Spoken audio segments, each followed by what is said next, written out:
Salah satu film misteri yang membuat diriku pusing, permintaan kalian yang berjudul Insen. Dan tentunya balik lagi dengan saya, Hots, yang akan menemani kehidupan kalian, yaitu Faiz Hura, yang pastinya akan menghibur kalian di channel Pemersatu Kelurahan dan akan menceritakan film-film menarik permintaan kalian. Dan sedikit referensi, bahwa film Korea yang berjudul Insen yang dirilis di tahun 2016 ini akan menceritakan tentang seorang wanita normal yang diculik dan dimasukkan ke sebuah rumah sakit jiwa tanpa sepengetahuan siapapun.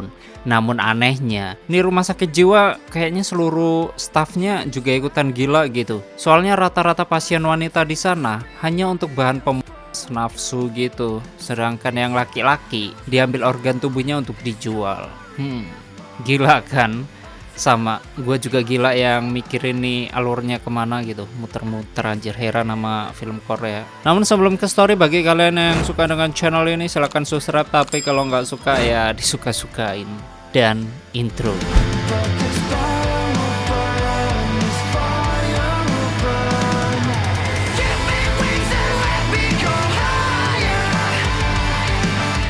Selamat datang di channel Zura 14 dan selamat menonton.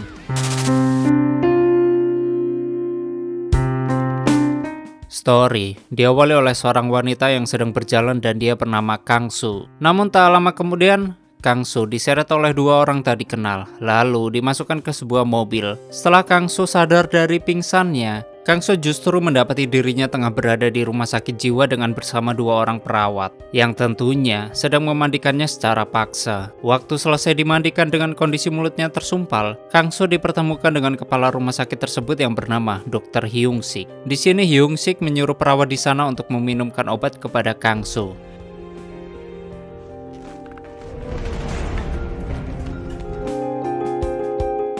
Di sisi lain, ada seorang pria yang bernama Namsu, dan dia sedang diwawancarai di sebuah program TV tentang acara miliknya, yaitu membuat sebuah fakta dari sebuah kasus kriminal. Karena di sini, Namsu adalah seorang produser dari sebuah program TV yang mengupas tuntas sebuah kasus kejahatan.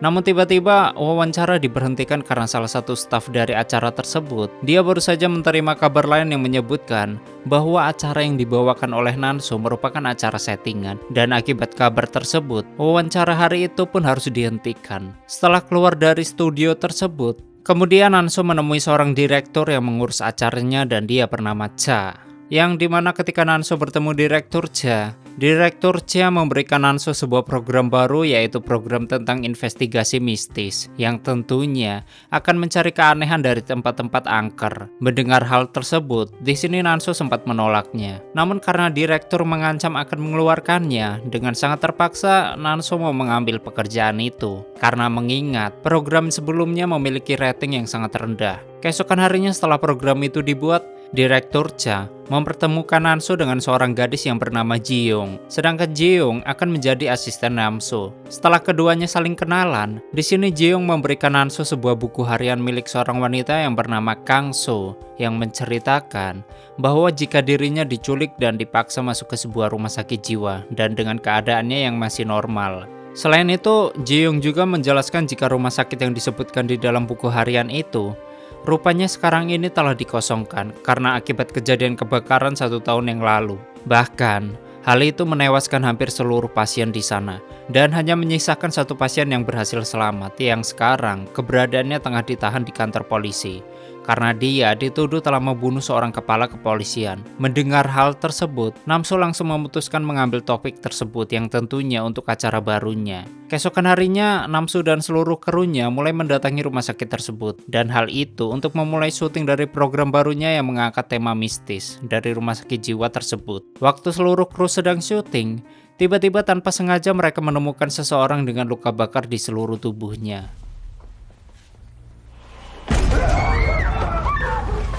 Dan akibat hal tersebut, Namsu beserta yang lainnya membawa pria tersebut pergi ke rumah sakit untuk mendapatkan perawatan medis di sana. Setelah mereka mendapatkan informasi identitas dari pria itu, di sini Namsu langsung menyadari jika nama pria yang bernama Dong Sik tersebut, dia ada di dalam buku harian milik Kang Su yang menyebutkan jika Dongsik adalah salah satu perawat dari rumah sakit jiwa tersebut. Setelah Nansu menyadari tentang adanya keganjilan dari cerita di buku itu, Nansu langsung menyuruh Jiong untuk mencari tahu tentang pemilik buku harian ini. Sementara itu, untuk dirinya sendiri, ia akan mencoba mencari informasi dari Dongsik. Namun sayangnya akibat luka bakar Dongsik yang cukup parah, Nansu hanya bisa mengonfirmasikan satu hal, yaitu pria tersebut memang benar-benar Dongsik yang merupakan perawat dari Kangsu di rumah sakit jiwa. Keesokan harinya, Jeong yang telah mendapatkan informasi tentang Kangsu, ia pun langsung memberikan informasi ini kepada Namsu dan menyebutkan tentang identitas dari Kangsu yang ternyata ia adalah putri dari seorang kepala kepolisian yang ketika waktu kejadian kebakaran di rumah sakit. Kangsu nekat membunuh ayahnya sendiri sehingga karena kejahatan ini,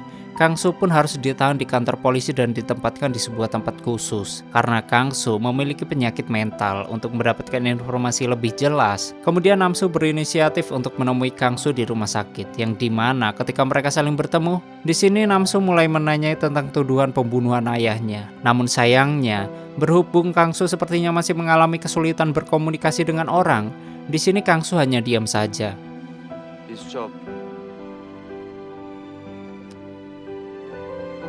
Keesokan harinya Namsu datang mengunjungi Kangsu lagi, yang dimana kunjungan keduanya ini akhirnya Kangsu mau untuk berbicara, lalu mengatakan jika sebenarnya dirinya tak membunuh ayahnya.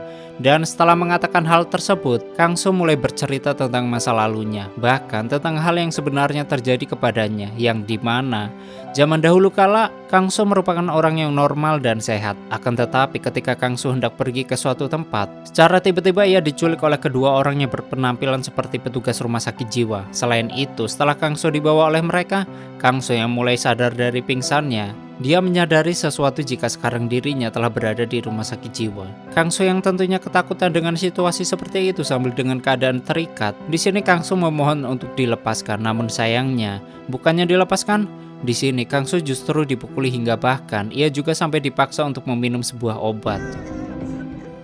Setelah beberapa hari dikurung di rumah sakit tersebut, ketika Kangsu tengah dikumpulkan dengan orang gila lainnya, di sini Kangsu bertemu dengan seorang gadis gila berambut pendek yang bernama Hyun.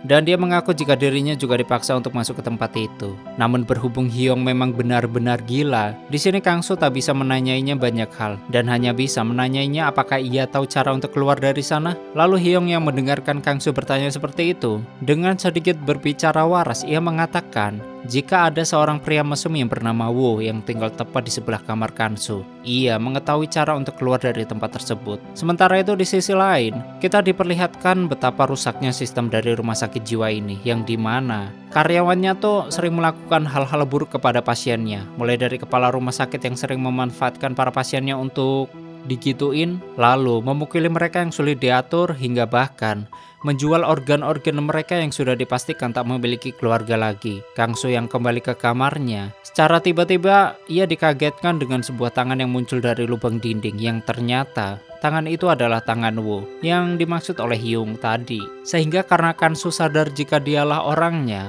Kangsu langsung menanyakan tentang bagaimana cara agar bisa kabur dari tempat ini. Mengingat Kangsu sudah mengetahui rahasia kelam dari rumah sakit jiwa tersebut. Lalu Wo yang mendengarkan perkataan Kangsu, ia langsung mengajak Kangsu untuk bertemu di kamar mandi terlebih dahulu sebelum ia mengatakan jalan rahasianya. Dan benar saja, waktu semua pasien di rumah sakit itu dikeluarkan dari kamarnya untuk diberikan obat, Kangsu yang sudah janjian untuk menemui Wo, ia pun segera pergi ke kamar mandi. Dan waktu di kamar mandi, Wo sudah siap untuk gituin Kangsu. Namun sebelum Kangsu menuruti permintaannya, di sini Kangsu terlebih dahulu meminta kepadanya untuk mengatakan tentang jalan rahasia agar dirinya bisa keluar dari rumah sakit tersebut. Waktu mengetahui jika ruang kepala rumah sakit terdapat sebuah jalan rahasia untuk keluar dari tempat tersebut, di sini Kangsu mulai memuaskan Wo. Namun ketika Wo lengah, Kangsu langsung menggigit titiknya, yang tentunya langsung menarik semua perhatian dari seluruh pasien hingga bahkan perawat di sana. Ketika seluruh staf di sana sedang menolong Wo, secara diam-diam Kangsu langsung masuk ke ruang kepala rumah sakit yang bernama Jang Hyung.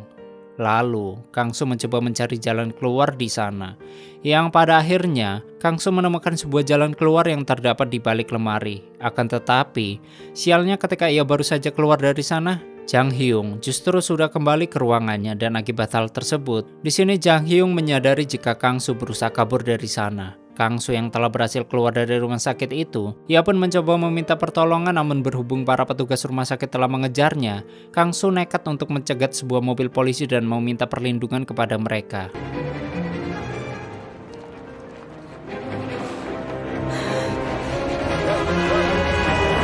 Namun sayangnya, bukannya Kang Su dibawa ke tempat yang aman, ia justru dikembalikan ke rumah sakit jiwa.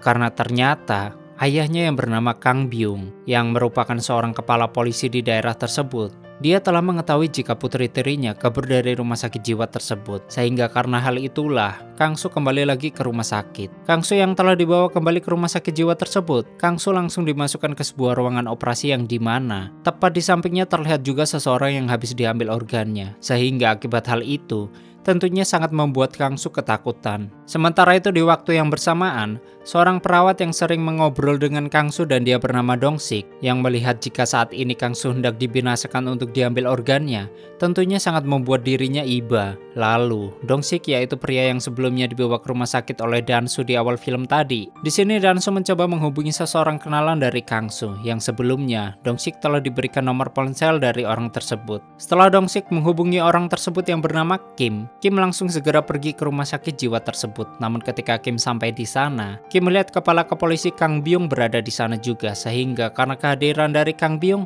di sini Kim gak bisa masuk ke dalam dan akibat hal itu, Kim harus menunggu Dong Sik untuk menjemputnya agar ia bisa masuk ke dalam. Setelah Kim masuk ke rumah sakit tersebut, Kim dibawa oleh Dong Sik menuju ke ruangan Kang Su ditahan, yang dimana di saat itu secara kebetulan Jang Hyung sedang menemui Kang Byung. Sehingga dari kesempatan itulah mereka berdua memanfaatkan untuk membawa pergi Kang Su. Namun sialnya, ketika mereka hendak pergi dari sana, mereka justru ketahuan oleh Jang Hyung. Sehingga dari hal itulah ketiganya pun dibawa kembali ke ruangan tadi, yaitu ruangan operasi. Dan berhubung Jang Hyung merasa kesal dengan Kim yang berhasil masuk ke rumah sakitnya, di sini Jang Hyung berniat untuk membunuh Kim, bahkan mengambil semua organ dalamnya. Namun waktu Jang Hyung ingin memulai membedah perut Kim, dari arah ruang kantornya secara tiba-tiba api mulai membesar, yang ternyata Hyun membakar ruangan Jang Hyung. Sehingga dari kejadian ini, Jang Hyung terpaksa menghentikan operasinya dan berusaha untuk pergi ke kantornya untuk menyelamatkan barang berharganya. Sedangkan Hyung yang sudah keluar dari ruangan milik Jang Hyung. Lalu, Kang Su melihat Hyun berjalan ke arahnya dan ia pun meminta tolong agar Hyun melepaskannya.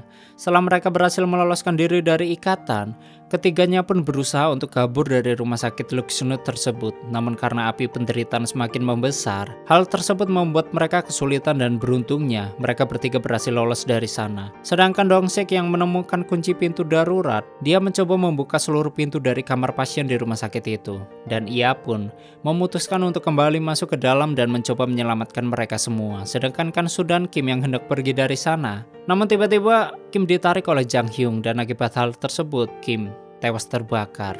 Dan begitulah cerita yang bisa Kang Su ceritakan kepada Namsu, yaitu tentang insiden yang sebenarnya yang menimpa dirinya. Akan tetapi, berhubung Namsu nampaknya masih merasa ganjil dengan cerita tersebut, ia pun bertanya, apakah setelah kejadian tersebut Kang Su sempat pulang ke rumah ayah tirinya? Waktu mendengar pertanyaan itu, Kang Su menjawab jika ayahnya telah meninggoy ketika dirinya masih kecil. Sehingga dari jawaban inilah bisa disimpulkan jika Kang Su masih belum sadar bahwa pertanyaan itu ditunjukkan untuk ayah tirinya yang seorang kepala kepolisian. Sedangkan Namsu yang masih belum yakin jika Kang Su benar-benar lupa dengan sosok ayah tirinya. Di sini ia masih terus memojokkannya dengan memberikan Kang Su foto dari ayah tirinya dan sambil terus menuduhnya jika Kang Su memang melakukan pembunuhan terhadap ayah tirinya. Merasa kesal terus di pojokan, di sini Kang Su pun akhirnya murka sambil menggebrak meja lalu mengatakan sebuah fakta yang mengejutkan. Jika dulu ayah tirinya yang merupakan seorang kepala kepolisian itu, rupanya ia sering menyiksa dirinya dan juga ibunya hingga bahkan ketika ayah tirinya itu mabuk, tak jarang ia sering memperkosa Kang Su. Bahkan, selain itu, di sini Kang Su juga mengatakan alasan tentang kematian ayahnya yang ternyata tewas bundir. Karena setelah mengetahui jika rumah sakit yang merawat putrinya terbakar. Waktu mendengar tentang cerita kelam dari Kang Su, Namsu yang merasa bersimpati kepada kehidupan Kang Su, Ia pun mulai menayangkan cerita itu ke program TV-nya dengan mengambil Kangso sebagai saksi sekaligus korbannya. Ketika perhatian publik mulai mengarah kepada Namsu karena dia berhasil mengungkap kebenaran yang sesungguhnya, akhirnya kasus ini mulai naik lagi ke meja pengadilan yang dimana di sidang kali ini Kangso yang hadir ke sidang tersebut sebagai terdakwa. Akhirnya ia berhasil dibebaskan dengan semua tuduhan. Setelah keluar dari penjara, Namsu yang saat itu menunggunya, ia pun mengantarkan Kangso untuk pulang ke rumahnya.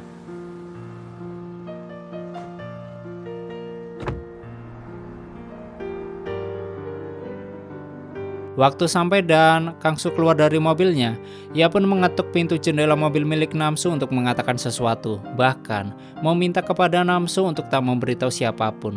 Setelah selesai mengatakan sesuatu yang aneh, sebelum Kangsu masuk ke rumahnya, ia juga memberikan catatan buku hariannya kepada Namsu, yang jelas saja agak membuat Namsu menjadi heran. Namun setelah Namsu mulai memikirkan ulang kata-kata dari Kangsu tadi, dan mencoba untuk membaca ulang buku harian tersebut, di sini Namsu akhirnya mulai menyadari sesuatu yang besar, bahwa isi catatan tersebut dan semua cerita dari Kangsu, rupanya semua itu memang hanyalah karangan Kangsu saja yang memang sengaja membalikkan cerita tersebut. Karena ternyata semua hal yang dirinya ceritakan itu memanglah kejadian nyata, namun hal tersebut terjadi kepada ibunya yang memang dimasukkan ke rumah sakit jiwa oleh ayah tirinya. Selain itu, untuk kehadiran dari Kim sendiri yang mencoba untuk menyelamatkan Kangsu, ternyata itu adalah Kangsu sendiri yang mencoba untuk menyelamatkan ibunya. Namun sayangnya, setelah ia gagal untuk menyelamatkan ibunya, Kangso yang merasa marah kepada ayah tirinya, ia pun pergi ke rumah ayah tirinya tersebut untuk membunuh pria yang telah membunuh ibu kandungnya sendiri. Namsu yang sadar jika dirinya hanya dimanfaatkan oleh wanita tersebut, di sini ia hanya bisa terdiam dan tamat.